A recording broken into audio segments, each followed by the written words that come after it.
चरणों को स्पर्श करते ही सारी शक्तियां याद आ गई। मेंटर के स्पर्श से ही सारी शक्तियां याद आ गई। पता लग गया मौका आने पर मैं इतना विशाल, इतना बड़ा हो सकता हूं कि एक पर्वत को भी हुआ। जब हनुमान जी छोटे से थे, बड़े नटखट थे। जब छोटे से थे, बड़े नटखट थे, उनके पास सारी शक्तियां थी, सारी शक्तियां थी, बहुत उथल पथल करते होते थे। और एक दिन तो सूरज को ही आम समझ के खाने के लिए निकल पड़े थे। सूरज को ही आम समझ के खाने चल पड़े थे और आधा सूरज तो मुंह में भी डाल दिया था, अंधकार हो गया था धरती पे। और देव क्या कह रहे थे कि अगर ऐसा हो गया तो सब कुछ तबाह हो जाएगा। मतलब तब क्या था, उनके पास शक्तियां थी बट नादानी थी। अब दो शक्तियां और समझ, जब इन दोनों का कॉम्बिनेशन चलता है ना, तब हम बहुत बड़े लेवल तक जा सकते हैं। तब हम किसी भी फील्ड में कहीं पर भी टॉप तक जा सकते हैं मेरे भाई।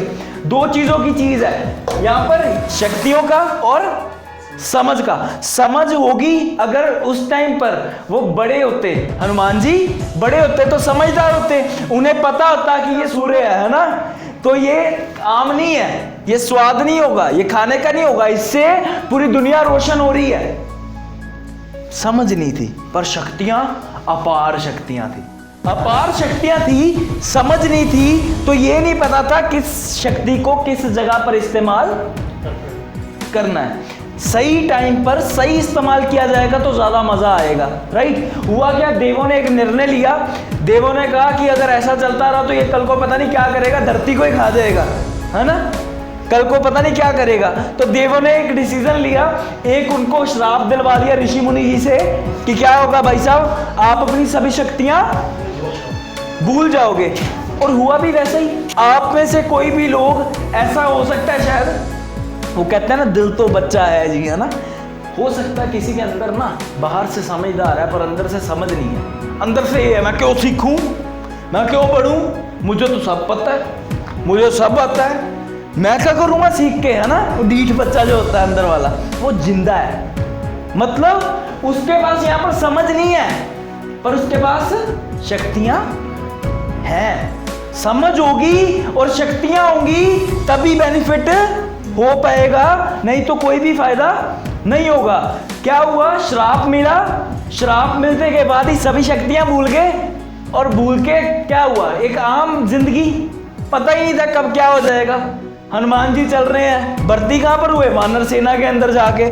और हेड नहीं थे, लीडर नहीं थे मेरे भाई, वानर सेना के लीडर तो नहीं थे ना हनुमान जी, लीडर नहीं थे, पर मेंटर उनको मिला उनकी शक्तियां याद कराने के। जिंदगी में मेरे भाई आप किसी भी स्थिति पे, किसी भी स्टेज पर पहुंच जाओ, आपको एक मेंटर चाहिए होता है। मेंटर समझते हैं, एक गुरु चाहिए होता है जो समझा सके कि तेरी ये शक्तियां हैं और तू इन शक्तियों से यहां तक पहुंच सकता है। उनको एहसास कराया गया, जब वो श्री राम जी से मिले तो उनके चरणों को स्पर्श करते ही सारी शक्तियां याद आ गई। मेंटर के स्पर्श से ही सारी शक्तियां याद आ गई। पता लग गया मौका आने पर मैं इतना विशाल, इतना बड़ा हो सकता हूं कि एक पर्वत को भी हुआ। ऐसा ही हुआ, एक बूटी चाहिए थी, पता नहीं था बूटी कौन सी है, पर अब समझ भी थी, अब शक्तियां भी थी। अब समझ भी थी और अब शक्तियां भी थी। अब पता है, समझ है बचाना है, समझ क्या है बचाना है, और शक्तियां पता है बड़ा होऊंगा, उठा लूंगा, पूरा पर्वत ही ले जाऊंगा, जाकर रख दूंगा, जोन सी चाहिए होगी ले लेंगे। बड़ा तगड़ा लेसन है, शक्तियां और समझ। जब समझ और शक्तियां मिल गई तो वही बंदा लीडर बन जाता है, यस और नो। जब शक्तियां और समझ एक टाइम पर आ जाती है तब इंसान क्या बनता है, लीडर। और लीडर बंदा रिस्पॉन्सिबल होता है। सबसे बड़ी बात क्या है, कौन होता है लीडर बंदा, रिस्पॉन्सिबल। उनको पता था अब मेरा दायित्व क्या है, अब मेरे को किस लिए करना है। अब वो लीडरशिप वाली भावना जब जागने लगी तो पता लग गया अब ये बंदा क्या हो गया, लीडर हो गया यार अब ये बंदा।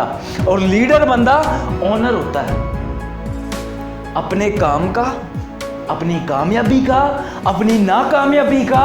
ऑनर कौन है मेरे भाई, खुद, और खुद कौन है हम?